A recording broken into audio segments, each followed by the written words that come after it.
অনেকেই খুশি ইদা জা নাসরুল্লাহি ওয়াল ফাতহ, যখন আল্লাহ তাআলার পক্ষ থেকে সাহায্য এবং বিজয় আসবে। ওয়া রাআইতান নাসা ইয়াদখুলুনা ফি দীনিল্লাহি আফওয়াজা, মানুষদেরকে আপনি দলে দলে ইসলামের ভিতরে প্রবেশ করতে দেখবেন। তো এটা কি বোঝায় যে ইসলাম একদিন কি হবে? পৃথিবীতে বিজয় লাভ করবে। একদিন কি হবে? পৃথিবীতে বিজয় লাভ করবে। হ্যাঁ, তো এই সময় কি করণীয়? ফাসাব্বিহ বিহামদি রাব্বিকা ওয়াস্তাগফির, আপনি আপনার রবের প্রশংসার সাথে তার কি করুন? পবিত্রতা বর্ণনা করুন। ইন্নাহু কানা এবং তার কাছে কি চান? ক্ষমা প্রার্থনা করুন, ক্ষমা চান। নিশ্চয় আল্লাহ তাআলা কি ক্ষমাকারী, তওবা কবুলকারী। ইন্নাহু কানা আল্লাহ তাআলা কি করেন? কেউ তওবা করলে তওবাটা কে কবুল করেন? আল্লাহ। তো এই সূরাতে বোঝা যাচ্ছে যে ইসলাম একদিন বিজয় হবে, তাই না? সত্যি একদিন বিজয় হবে। পুরো পৃথিবী একদিন কার হবে? মুসলমানদের দখলে আসবে। কাদের দখলে আসবে? তখন নিজেদের কোনো প্রশংসা অথবা বরত্ব করা যাবে না, বরং প্রশংসার সাথে আল্লাহ তাআলা পবিত্রতা বর্ণনা করতে সাথে সাথে আল্লাহ তাআলার কাছে ক্ষমা চাইতে হবে। কি চাইতে হবে? ক্ষমা চাইতে হবে। তো সেটা যখন নাজিল হয় অনেকেই খুশি যে একদিন মুসলমানদের কি হবে? বিজয় হবে। কিন্তু একজন বৃদ্ধ সাহাবী তিনি কান্না করছেন। তার নাম কি? হযরত আবু বকর সিদ্দিক রাদিয়াল্লাহু তাআলা। কেন কান্না করলেন? কারণ যখন পৃথিবীতে ইসলাম বিজয় হবে, মুসলমানদের আধিপত্য বিস্তার লাভ করবে, তো নবী সাল্লাল্লাহু আলাইহি সাল্লামকে যে উদ্দেশ্যে পাঠিয়েছিলেন পৃথিবীতে বিজয় অর্জন করা, তো মোটামুটি মুসলমানরা তখন শক্তিশালী। তো দিন যখন পূর্ণতা হলো আর মুসলমানদের যখন বিজয় আসলো, তো নবী সাল্লাল্লাহু আলাইহি সাল্লামকে দুনিয়াতে পাঠানোর যে উদ্দেশ্য ছিল সে উদ্দেশ্যটা পূরণ হয়ে গেল। কি হয়ে গেল? আর স্বাভাবিকভাবেই নবীদেরকে যে উদ্দেশ্যে দুনিয়াতে প্রেরণ করা হয়েছে সে উদ্দেশ্য পূরণ হওয়ার পরে আর নবীদেরকে দুনিয়াতে আল্লাহ তাআলা রাখেননি। তো এই জন্য আবু বকর সিদ্দিক রাদিয়াল্লাহু তাআলা কান্না শুরু করে দিলেন। সবাই যখন আনন্দে খুশি, তো আবু বকর রাদিয়াল্লাহু তাআলা কান্না করছেন যে যেহেতু ইসলামের বিজয় হচ্ছে, ইসলাম পূর্ণাঙ্গতা লাভ করলো, তাহলে তো নবী সাল্লাল্লাহু আলাইহি সাল্লাম দুনিয়া থেকে বিদায় হয়ে যাওয়ার সময় চলে এসেছে। যেন তিনি খুব কান্না করলেন। তো ইসলামের যতটুকু বিজয় এসেছে, আরো বিজয় একদিন পূর্ণাঙ্গ বিজয় আসবে, যখন সারা পৃথিবীতে শুধু মুসলমানই থাকবে। কে থাকবে বলো?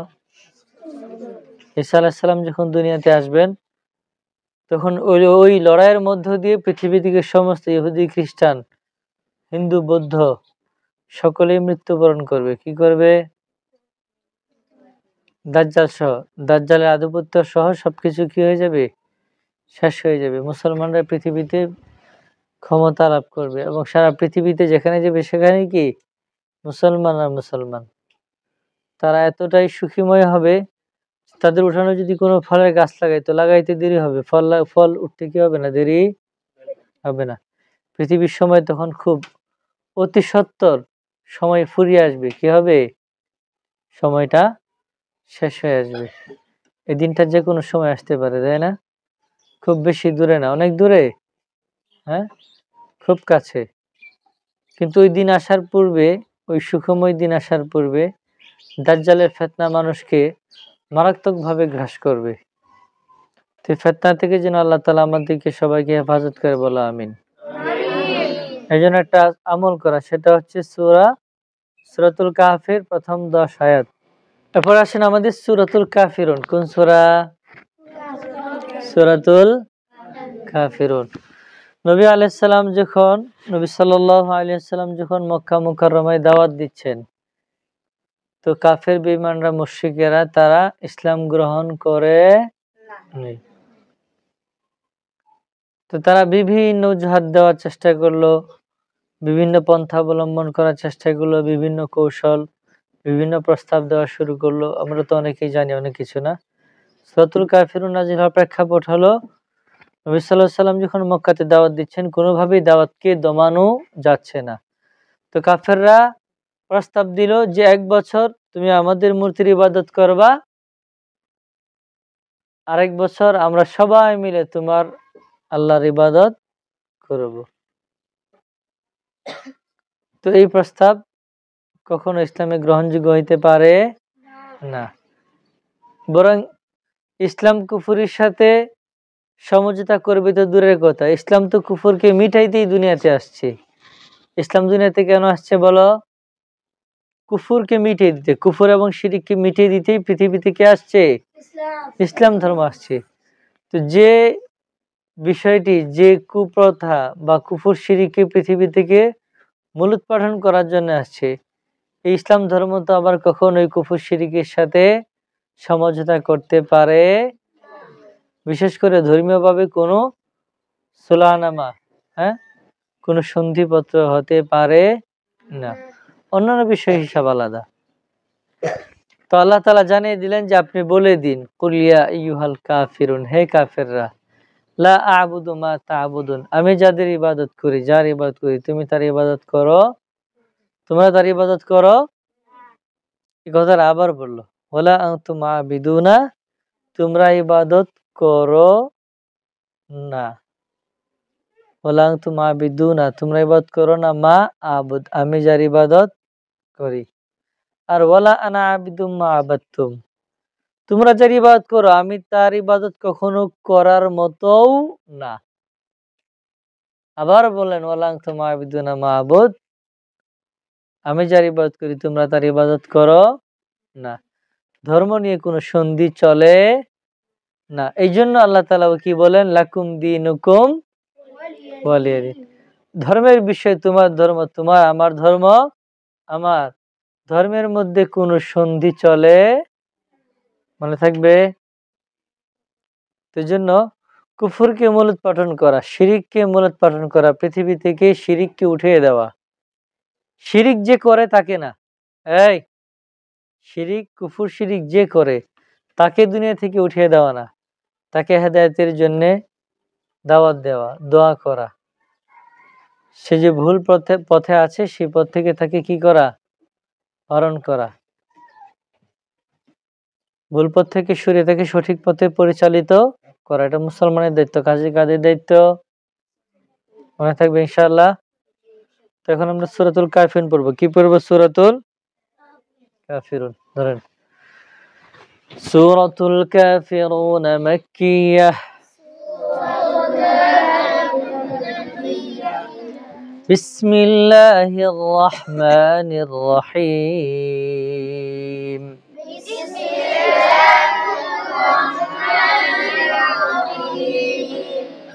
قل يا أيها الكافرون،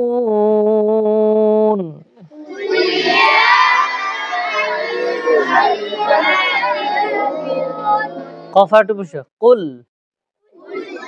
قل ঠোঁট গোল, قل يا أيها قل يا أيها الكافرون،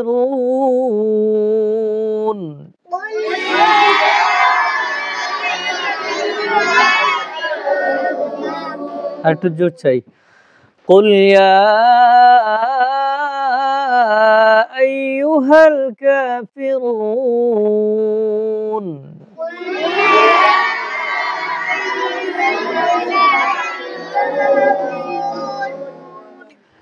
قل يا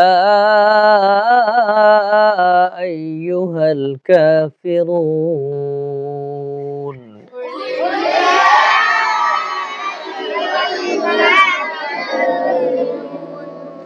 لا أعبد ما تعبدون،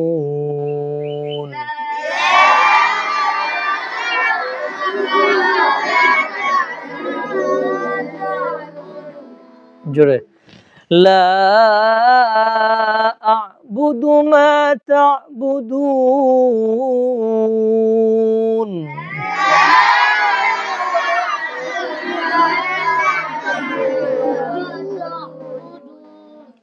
لا أعبد ما تعبدون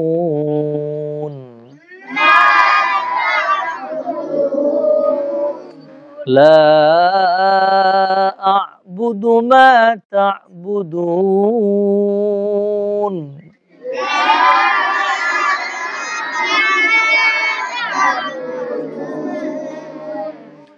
ولا أنتم عابدون ما أعبد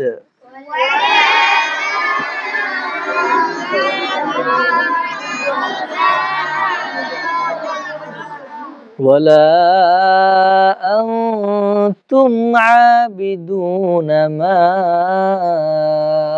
أعبد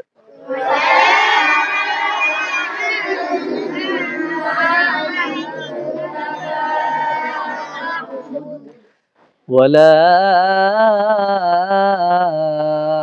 أنا عابد ما عبدتم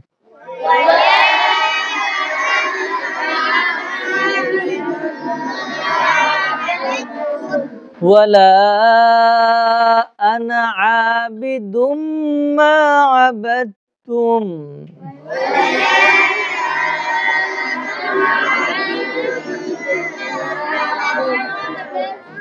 ولا ولا أنا عابد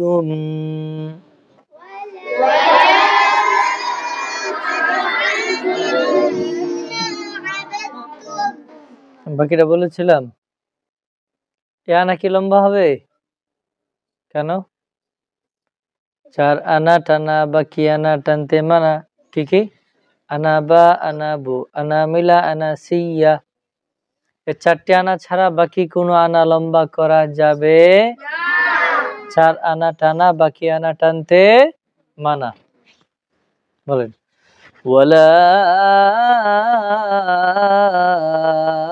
أنا عابد ما عبدتم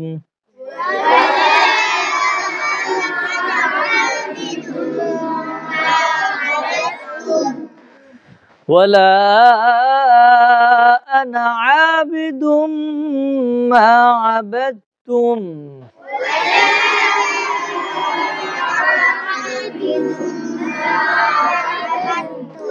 ولا أنتم عابدون ما أعبد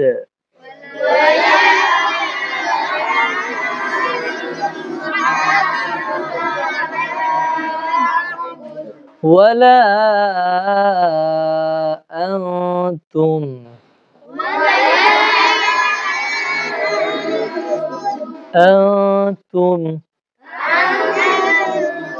ولا أنتم عابدون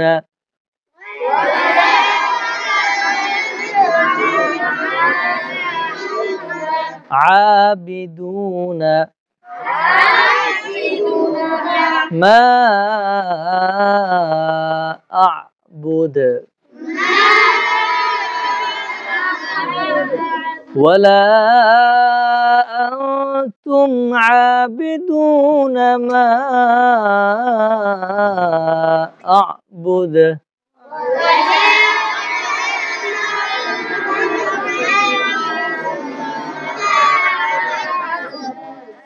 لكم دينكم ولي دين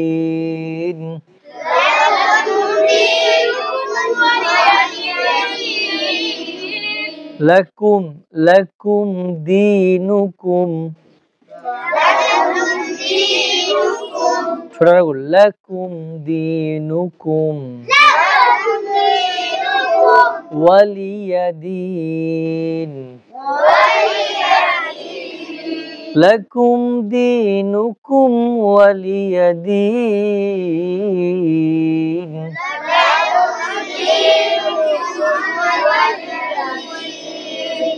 لكم دينكم ولي دين